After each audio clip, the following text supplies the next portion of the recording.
Je m'appelle David, je suis l'un des 2 vice-présidents du Star Trek French Club.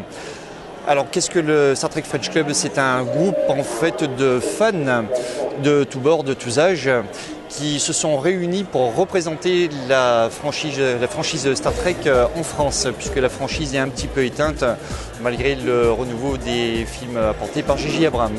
L'association est toute neuve, elle sent encore la peinture fraîche. Nous sommes constitués en association depuis ce mois-ci, donc depuis le mois de juin, et très concrètement, le groupe qui est né sur une page Facebook est en place depuis environ 1 an. On a réussi à réunir des bonnes volontés, des gens qui sont ultra passionnés, qui ont envie que Star Trek vive de façon très concrète en France. C'est-à-dire qu'on a pris le parti de ne pas monter un fan club de type statique qui se passe derrière un écran, mais que les gens, nos adhérents, puissent vivre leur passion vraiment en chair et en os. Donc on mise beaucoup en fait sur l'organisation de rencontres entre fans en France. Dans notre association, on compte des ambassadeurs en fait, donc on en espère un bientôt par région administrative en France, qui vont avoir à charge, qui ont déjà à charge en fait d'organiser des rencontres entre les fans.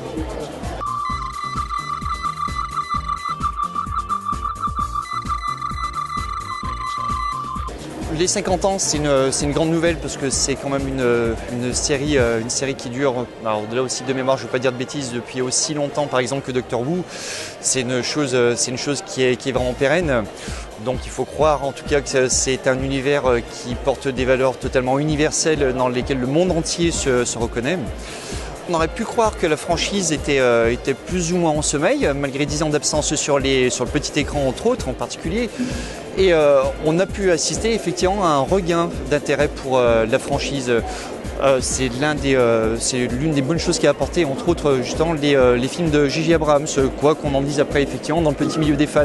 Mais la flamme a été ravivée même si elle ne s'est jamais éteinte.